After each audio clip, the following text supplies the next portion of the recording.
Awesome, awesome. Thank you so much, Chief Gooley. And there was one question that I missed when we're talking about the procedures for interviewing, and this is concerning accidents. The one thing I've noticed in the in my community is the fact that whenever, and I've heard this a lot in my job, that when they get into an accident, most of the times the police officer comes in and just goes to one person, gets their opinion, and then writes a report and maybe just slams a ticket to the other person, especially, as they say, when they have an accident or their color of their skin, or they find difficulties communicating, they just give them a ticket and they move on. What is the normal procedure? Shouldn't everyone be interviewed so that the police officer can understand the scenario? Yes, and if that's not occurring, it's okay for that individual, that feels like they're not getting their story told, to make sure that occurs, to communicate that to the officer. One thing that we're doing that I think will help us is our calls are prioritized, and so an accident is one of our lower priority calls, especially when nobody's hurt. And so, like let's say that accident comes out at the same time a armed robbery or a burglary in progress call comes out. Those calls are going to get the priority, and the officers are going to respond to it. Okay. So sometimes what happens is that officer gets on that call, and they hear other calls come in that are more pressing, so they may try to rush through it to try to get on to the next more important thing. So one thing that we are doing that we just approved with our recent budget is we're going to hire some more non-sworn civilian staff that are going to be responding to those accidents. And so they're not going to be as tied to those, because they're not going to respond to higher priority calls. They're only going to respond to those lower priority. So my hope is they'll be able to spend more time and not rush through those type of things and be more helpful in that type of situation. But what you're talking about, I know it does occur. And again, the officers sometimes too, they've worked so many of these, they come out, they kind of have a process in mind, and they may forget, to communicate. And so I would tell that person, don't ever hesitate to, approach the officer or say, hey, I'd like to tell you a few things, and make sure that information is getting relayed too, because that happens to me a lot. Sometimes I think I'm communicating really well, but I may not be. And that person will say, hey, what about this? And then I'm like, oh yeah, I forgot about that. So don't ever hesitate to do that. But I hope these changes that we're making will help those kind of situations too, so that the officers aren't as rushed. Definitely. And just while we are there, who determines the at-fault victim in an accident? Is it the police officers, after their report, or it's the insurance companies? It really is going to fall back to the insurance company. We really don't determine who's at fault. What we're looking for when we investigate an accident is violations of city ordinance or state law.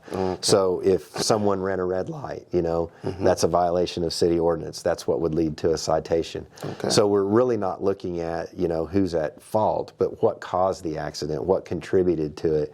Was it that the person was going too fast? Was it, again, the red light or the stop sign or changing lanes or whatever that is? And then looking at that instance, was there a violation of city ordinance there that we're going to issue a citation on? Or was it state law? Was somebody driving under the influence of alcohol? Those kind of things. So that's mostly what we're looking for. The insurance companies, they're the ones that are going to determine fault, and they're going to settle that as far as who's monetarily, which insurance is going to pay, and that all is going to occur after the fact. Okay. And you mentioned earlier that you guys are recruiting it's a new department, non-uniform people to respond to this, and that brings me to my next question. How may an African immigrant be able to get into a police force? We have a recruiting unit within the police department, and they actually have the recruiting unit. It's joinocpd.com, and they have their own website. They have their own social media through Facebook, and they do a lot of things, to interact with the community and recruit. That would be that first step, is to get on there, and a recruiter will contact somebody. If they're showing interest, that recruiter will reach out. We actually have several officers on our department that are from Africa. Okay. And I think it would be very interesting if someone in your community wanted to apply, that they meet some of those officers and actually speak to them. Right. And so, and of course, we're hiring right now. So, any good people that want to apply, that meet the requirements, man, bring them our way. We'll certainly work them through the process. Now you got it. The Oklahoma City Police Department is recruiting. If you want to be a police officer, and hey, the pay is good, the benefits are awesome. So, can you talk a little bit about that, so people might understand? Because now everybody is going to IT where there's big money. They forget that they can still get in here, feel comfortable, get better benefits, and still be good. Absolutely, and we're hiring in all parts of the police department. We're hiring 911 dispatchers. We're hiring, like I said, the non-sworn officer or non-sworn people that are going to respond to the lower level crimes, the burglary reports, and those kind of things. Those are not sworn positions, and so we're hiring there. We're always hiring our CSI, our crime scene investigators. Those are civilian positions. But then the big push right now is our sworn positions. We're about 162 officers down from our full sworn strength of 1,235. So we really need sworn police officers too. But you mentioned the salaries. I believe our starting salary right now is around $49,000 a year. And after they graduate the academy, it goes up significantly. It goes up about $10,000. And then once they're off probation, really by the end of a year, they could be making close to $20,000 more than that original starting salary. Nice. And the biggest thing you mentioned is, the benefits, retirement, insurance. We have what's called a deferred compensation plan that you can invest your own money into to help boost your pension that you would get after 20 years. So there's a lot of really good benefits. Oklahoma City is a great place to work. We have great community support, great support from our city leaders. And, aside from the benefits and the salary, I wouldn't work anywhere else. It's just a great place to work. Awesome. Well, Derek, not only here now, boy, you can become a cop in this country. You can become a police officer here, and you can grow your ranks to wherever you want to be. You could be a non-sworn police officer, which means you might not be in uniform, but you just, you still do this job and enjoy it. So the police is your friend indeed in Oklahoma City. The police is your friend in the U.S. Don't be scared of the police. Go to the police. And recruitment is easy, and it's a smooth process. If you are interested, just what was the website again? JoinOCPD.com. JoinOCPD.com. JoinOCPD.com. O.K.C. O.K.C. I'm sorry, I do that all the time. Yeah. Okay, join O.K.C.PD. Okay, Yeah. join OKCPD.com, and you will enjoy being a police officer in Oklahoma City. And truly, it is. I can relate to that based on someone who had joined this corps from another country. It's a Ghanaian who is here, and her stories are just wonderful on how great working as a police officer has been. So you never know. Come on in. There's a lot of great positions that you can occupy. So. Chief Gooley, thank you so much for the time that you have. I believe these are most of the questions that I have. But one last thing before maybe we wrap up. Tell us about the police culture here in Oklahoma City. Sometimes it's different with other cities. And also, let's talk about the culture first, and then I'll give you.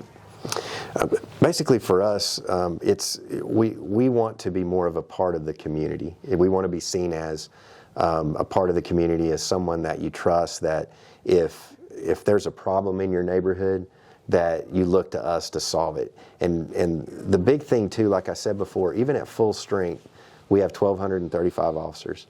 So our culture can't be that we're going to go out and we're going to rule the streets and solve all these things on our own, because 1,235 versus almost 700,000 residents of Oklahoma City in a 631 square mile area. Right. we have to work together.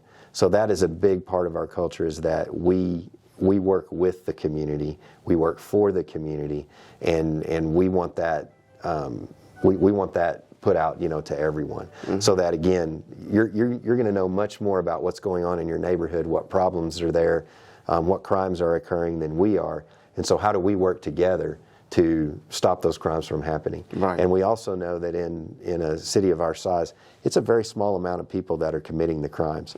So if we identify who those folks are, we're not bothering the good folks that are doing what they're supposed to do. We're working with them to get those bad folks out of their neighborhood. And that's really the biggest part of our culture and how we do things. Nice. Just to understand, this is Oklahoma City. Is it like you cover just Oklahoma City, or maybe you cover Edmond, Piedmont, and all the other neighboring areas at all? That's a great question. We don't. Those cities have their own police departments. Okay. Now, we work with them because we know crime doesn't know borders, and so we work together to make sure if we have crimes that are being committed in Oklahoma City and they're being committed in Edmond, we can tie those together and work together to solve those. But the Edmond Police Department, they're separate from us. Bethany, War Acres, Oklahoma County Sheriff, the Highway Patrol, we all work together, but at the same time, our jurisdiction is just in the Oklahoma City limits. Awesome, awesome. Thank you so much. And just a final word from the Chief Gooley before we round up. What can you tell our African immigrants as a final word in this O.K.C show today?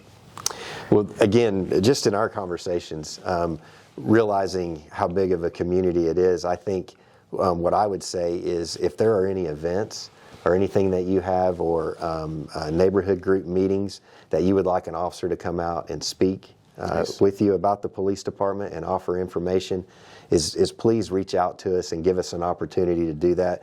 We want to be more involved. We want to be more involved in all community groups, but that's probably the easiest way for us to do that, and we have those community relations officers, and I think that would be my final request, is that we get to know each other better so that we can work together more. Awesome. Thank you so much, Chief Gooley. Thank you for your time. And so, ladies and gentlemen, big fans of O.K.C show, this is where we wrap up. But before I go, this is my take. The police is your friend. And we've learned a lot today speaking with Chief Gooley in Oklahoma City. You might be watching me from any part of the world or out of the state of Oklahoma. These underlying values apply to everyone. So if you need any help or if you have any questions, please drop them in the comment section. We'll reach out or we will follow up with more. Chief Gooley is always available for us to have this conversation.